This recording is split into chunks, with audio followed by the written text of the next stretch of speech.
games that maybe you can beat. Maybe it's not as exciting, but you can beat them, and that's the whole purpose of the bottom 10 as we head to Michael's basement. Yep. And we'll start with number 10. The basement. How about number 10, UTEP? They're favored today on the road at Southern Miss. I know, and I don't have Southern Miss in the bottom 10. I kind of maybe I missed that. Maybe I missed that. I can't believe they're favored against Southern Miss. And look, UTEP's 4-1 overall. They're 3-1 against the spread. They're not a good team at all, but they're in the basement. But and the under has hit in this.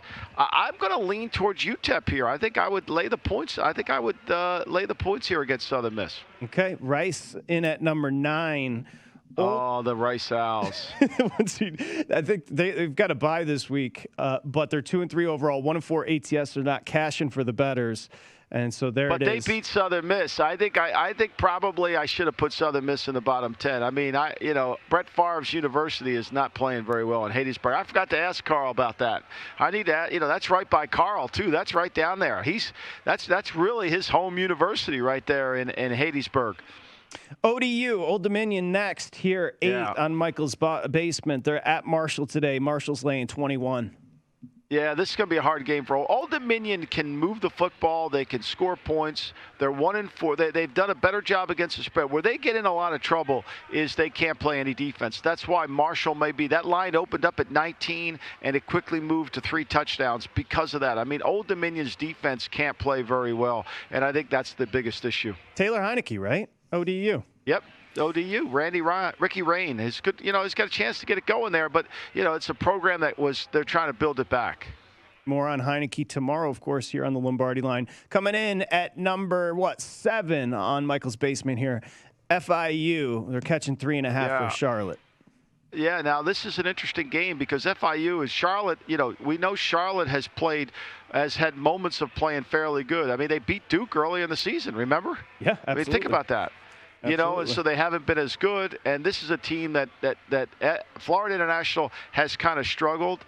They're 1-7 against the spread their last 8 games following a straight-up loss. So, to me, I think you play this one. I'm not leaning one way or the other in this game, Patrick. We go deeper into the basement. New Mexico, they're at San Diego State tonight, and San Diego State's laying 19.5 here.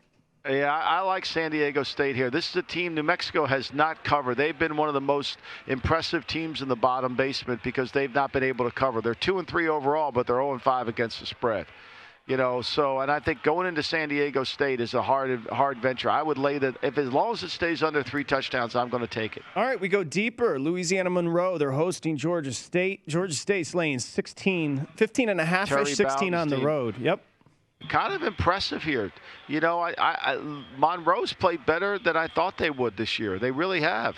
Give Terry Bowden credit. He's starting the program up again, so I give it credit. I'm going to pass on this one because I don't know enough about Georgia State to really believe in it.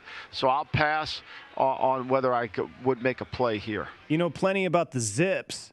Akron. Yeah. Better act right. You can't They're beat at Bowling them. Green today. Bowling Green's laying 14. Yeah. Now look, Bowling Green's not a great team either. No. But Bowling Green, this is how bad the Zippers are. I'm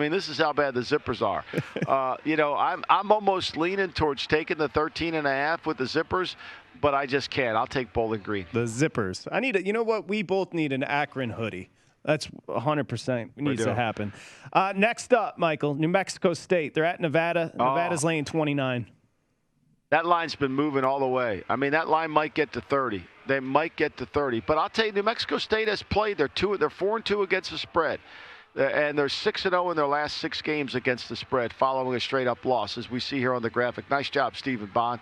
But I would take New Mexico State. Again, this isn't a strong play. I would take New Mexico State because I think they've done a better job at covering in the past. Well, you said Mississippi, Arkansas, who needs it? Penn State, Iowa, who needs it? Alabama, Texas A&M, who needs it? When you have UConn, UMass, okay? UConn, UMass. So this number open with UConn laying 2. It's been bet up to 3. And there you see a bunch of trends as far as UConn and UMass. This is disgusting. It is disgusting, but it's football. UMass is the 130th ranked defense in the country. They're 128th offensively. Is that good? And UConn, is that good? UConn had Vanderbilt. They had Vanderbilt beat last week. The last 2 weeks, they've played Vanderbilt and they played Wyoming. They've been good. I'm going to go with the UConn. I'm going to go with UConn, even though they're 125th in both offense and both defense.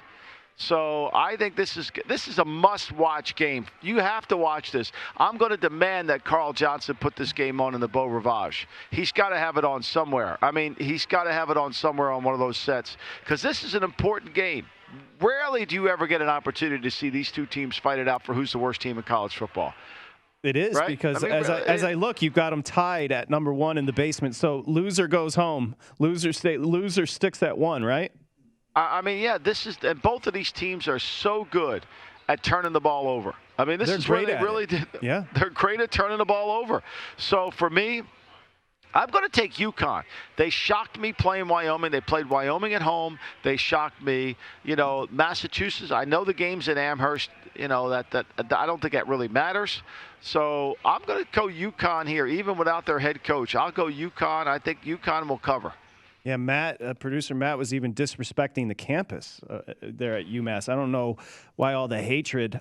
Here's what else they do. They love to turn the football over, and they love to not defend. Both teams are over teams. 5-1 to the over. UConn 4-0. What's I didn't see the line. What's the line? The line right now is UConn lane 3. No, I mean the over. Oh, 57. I know it was 3. 57. 57. I think I'd play the over here. I swear, it's for some reason. I know their offenses are bad too. I get that, but bad defenses usually makes offenses look better. For some reason, I just hearken always back to Randy Edsall. Randy Edsall had that team in important bowl games, and now all of a sudden they're constantly sitting at the bottom of your basement. So, anywho, again, who needs Penn State, Iowa when you've got UConn, UMass? That's the question. I mean, really. I mean, I don't see how this isn't one of the marquee games. I'm disappointed that the ESPN crew's not at this game. I mean, they put them on game day there. I don't know if it's really a good business decision to go to UConn, UMass. They're at Texas, Oklahoma. I mean, seriously, they should have been at Iowa. I mean, if you're going to make some good decisions, you should have been at Iowa, right? Yeah, absolutely.